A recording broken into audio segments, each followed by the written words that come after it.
Elon, what kind of crazy dream would persuade you to think of trying to take on the auto industry and build an all-electric car?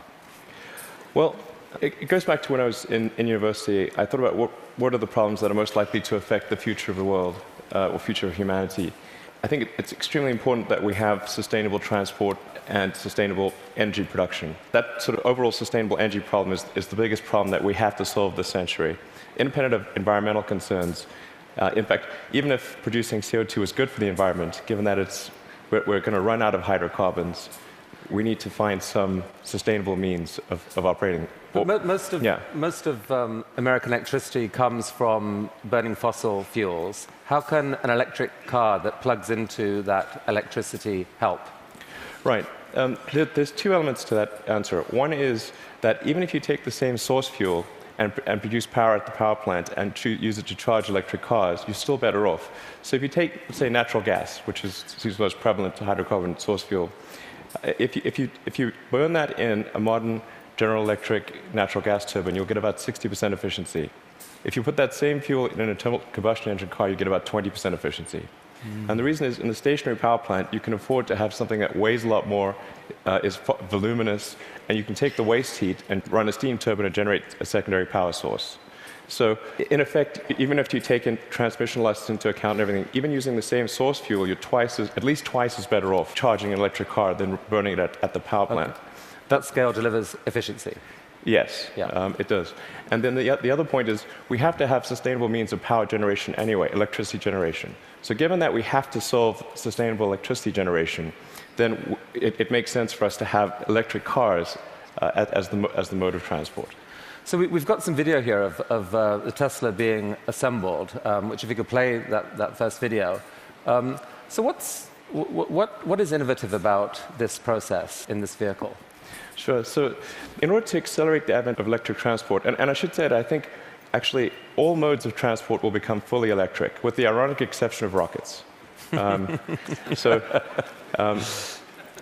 just no way around Newton's third law. The question is, how do you accelerate the advent of electric transport? And in order to do that for cars, you have to come up with a really energy-efficient car. So that means making it incredibly light. And so what you're seeing here is the only all-aluminum body and chassis car made in North America. In fact, we applied a lot of rocket design techniques to make the car light despite having a very large battery pack. And then it also has the lowest drag coefficient of any car of its size. So as a result, the energy usage is very low, and it has the most advanced battery pack, and that's what gives it the range that's competitive. So you can actually have on the order of a 250-mile range. I mean, those battery packs are incredibly heavy, but you think the math can still work out intelligently by combining light body, heavy battery, you can still gain spectacular efficiency. Exactly. The rest of the car has to be very light to offset the mass of the pack, and then you have to have a low drag coefficient so that you have good highway range. In fact, customers of the Model S are sort of competing with each other to try to get the highest possible range. I think somebody recently got 420 miles out of a single charge. Bruno Bowden, who's here, did that, broke the world record. 425. That was the good news. The bad news was to do it, he had to drive at 18 miles an hour constant speed and got pulled over by the cops. Yeah, I mean, you can certainly drive. If you drive at sort of 65 miles an hour under normal conditions, 250 miles is a reasonable number. Let's show that second video showing the Tesla in action on ice. Not at all a dig at the New York Times, this, by the way. What is the most surprising thing about the experience of driving the car? In creating an electric car, the responsiveness of the car is really incredible. So we want to really have people feel as though they've almost got a mind meld with the car. So you just feel like you and the car are kind of one. And as you corner and accelerate, it just happens, like the car has ESP. You can do that with an electric car because of its responsiveness. You can't do that with a gasoline car. I think that's really a profound difference, and people only experience that when they have a test drive. I mean, this is a beautiful but expensive car. Is there a roadmap where this becomes a mass market vehicle? Yeah, the goal of Tesla has always been to have a sort of a three-step process where version 1 was an expensive car in low volume, version 2 is sort of medium price and medium volume, and then version 3 would be low price, high volume. So we're at step 2 at this point. So we had a $100,000 sports car, which was the Roadster. Then we've got the Model S, which starts at around $50,000. And our third generation car, which will hopefully be out in about 3 or 4 years, will be a $30,000 car. But whenever you've got really new technology, it generally takes about 3 major versions in order to make it a compelling mass market product. And so I think we're making progress in that direction, and I feel confident that we'll get there. I mean, right now, if you've got a short commute, you drive, you can get back, you can charge at home. There isn't a huge nationwide network of charging stations now that are fast. Do you see that coming, really, truly, or just on a few key routes?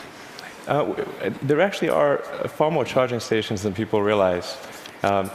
And at Tesla, we developed something called the supercharging technology. So, and we're offering that if you buy a Model S for free, forever. And so this is something that maybe a lot of people don't realize. We actually have California and Nevada covered. We've got the eastern seaboard from Boston to DC covered. By the end of this year, you'll be able to drive from LA to New York. You're just using the supercharger network, which charges at 5 times the rate of anything else. And the key thing is to have a ratio of drive to stop, to a stop time of about 6 or 7.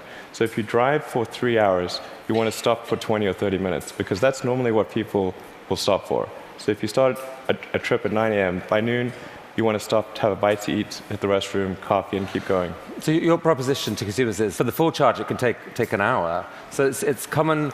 Don't expect to be out of here in 10 minutes. Wait for an hour. But the good news is you're helping save the planet. And by the way, the electricity is free. No, you don't pay anything. Actually, what we're expecting is for people to stop for about 20 to 30 minutes, not for an hour. It's actually better to drive for about maybe 160, 170 miles, and then stop for half an hour, and then keep going. That's the natural cadence of a trip. All right. So this is only one string to your energy bow. You've been working on this solar company, SolarCity. What's unusual about that? Well, as I mentioned earlier, we have to have sustainable electricity production as well as consumption. So I'm quite confident that the primary means of power generation will be solar. I mean, it's really indirect fusion is what it is. We've got this giant fusion generator in the sky called the sun. And we just need to tap a little bit of that energy for purposes of human civilization. Most people know but don't realize they know is that the world is almost entirely solar-powered already. If the sun wasn't there, we'd be a frozen ice ball at 3 degrees Kelvin. And the sun powers the entire system of precipitation. The whole ecosystem is solar-powered. But in a gallon of gasoline, you have effectively thousands of years of sun power compressed into a small space. So it's hard to make the numbers work right now on solar and to remotely compete with, for example, natural gas, fracked natural gas. How are you going to build a business here? Well, I'm confident that solar will beat everything, hands down, including natural gas. How? It must, actually. If it doesn't, we're in deep trouble. But you're not selling solar panels to consumers. What are you doing? No, we actually are. You can buy a solar system, or you can lease a solar system. Most people choose to lease. And the thing about solar power is that it doesn't have any feedstock or operational costs. So once it's installed, it's just there. It works for decades. It'll work for probably a century. And this is so therefore the key thing to do is to get the cost of that initial installation low, and then get the cost of the financing low. So because that interest, those are the two factors that drive the cost of solar, and we've made huge progress in that direction. And that's why I'm confident we'll actually beat natural gas. So your current proposition to consumers is, don't pay so much up front. Let us pay zero up front. We will install panels on your roof. Yes. You will then pay. How long is a typical lease? Typical leases are 20 years. But the value proposition is, as you're sort of alluding to, quite straightforward. It's no money down, and your utility bill decreases. So it's a pretty good deal. So that seems like a win for the consumer. No risk. You will pay less than you're paying now. And for you, the dream here then is that, I mean, who owns the electricity from those panels for the longer term? I mean, how do you, the company, benefit? Well, essentially, SolarCity raises a chunk of capital, and from say, a company or a bank. Google's one of our big partners here, and they have an expected return on that capital. With that capital, SolarCity purchases and installs the panel on the roof, and then charges the homeowner or business owner a monthly lease payment, which is less than the utility bill. But you yourself get a sort of long-term commercial benefit from that power. You're kind of building a distributed, new type of distributed utility. Exactly. What it amounts to is a giant distributed utility.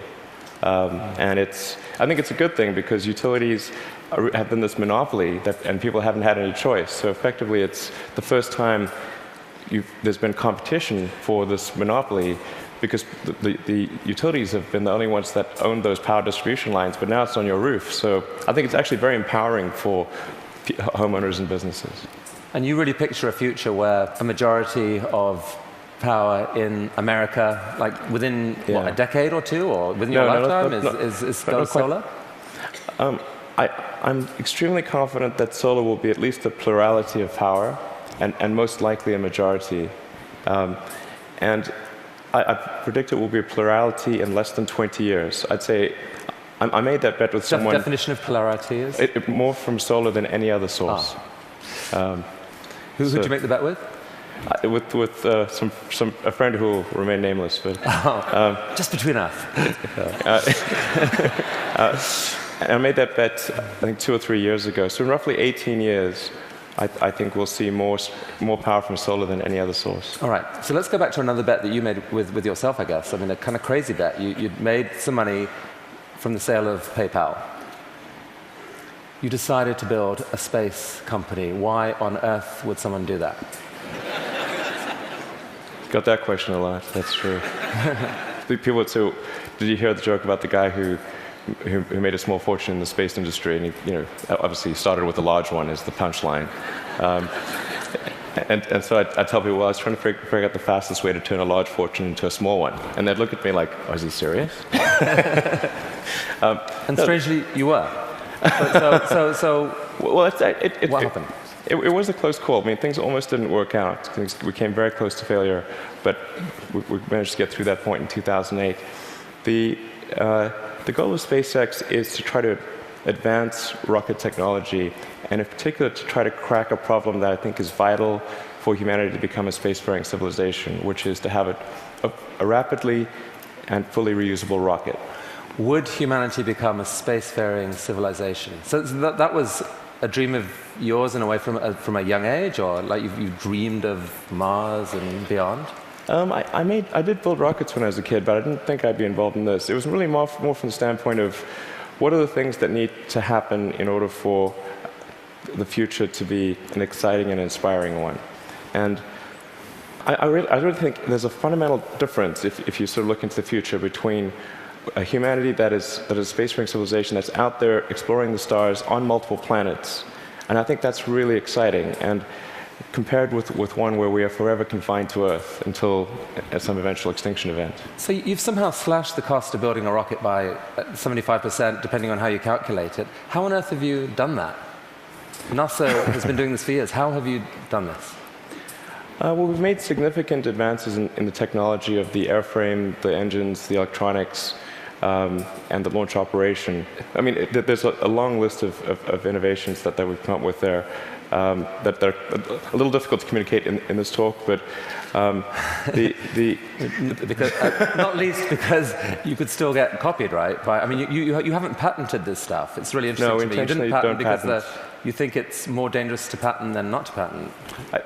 Since our primary competitors are national governments, the enforceability of patents is questionable. It's really interesting. But the big innovation is still ahead, and you're working on it now. Tell us about this. Right. So the big innovation. In fact, let's roll that video, and you can talk us through it. What's happening here? Absolutely. So the thing about rockets is that they're all expendable. All rockets that fly today are fully expendable. The space shuttle was an attempt at a reusable rocket, but even the main tank of the space shuttle was thrown away every time. And the parts that were reusable took a 10,000-person group 9 months to refurbish for flight. So the space shuttle ended up costing $1 billion per flight. Obviously, that doesn't work very well for... So what just happened there? We just saw something land? That's right. So it's important that the rocket stages be able to come back, to be able to return to the launch site and be ready to launch again within a matter of hours. Wow. Yeah. Reusable rocket. Yes. So what a lot of people don't realize is the cost of the fuel, of the propellant, is very small. It's much like on a jet. So the cost of the propellant is about 0.3% of the cost of the rocket. So it's possible to achieve, let's say, roughly 100-fold improvement in the cost of space flight if you can effectively reuse the rocket. Wow. That's why it's so important. Every mode of transport that we use, whether it's planes, trains, automobiles, bikes, horses, is reusable, but not rockets. So we must solve this problem in order to become a spacefaring civilization. You asked me the question earlier of how popular traveling on cruises would be if you had to burn your ship. Certain cruises apparently are highly problematic. Definitely more expensive. So that's potentially absolutely disruptive right. technology, and I guess paves the way for your dream to actually take, at some point, to take humanity to Mars at scale. Yeah, You'd like exactly. to see a colony on Mars. Yeah, exactly. SpaceX or some combination of companies and governments need to make progress in the direction of making life multiplanetary, of establishing a base on another planet, on Mars being the only realistic option, and then building that base up until we're a true multi-planet species. So progress on this, let's make it reusable. How is that going? That was just a simulation video we right. saw. How's it going? We've been making some good progress recently with something we call the Grasshopper test project, where we're testing the vertical landing portion of the flight, the sort of terminal portion, which is quite tricky. We've had some good tests. Can we see that? Yeah. So that's just to give a sense of scale. We dressed the cowboy as Johnny Cash and bolted the mannequin to the rocket. All right, let's see that video then, because this is actually amazing when you think about it. You've never seen this before: a rocket blasting off, and then. Yeah, so that rocket is about the size of a 12-story building.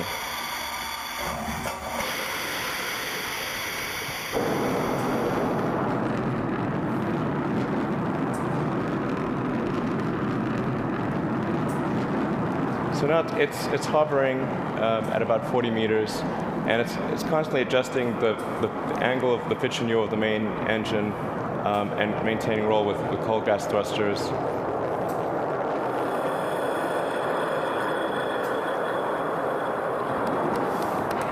How cool is that?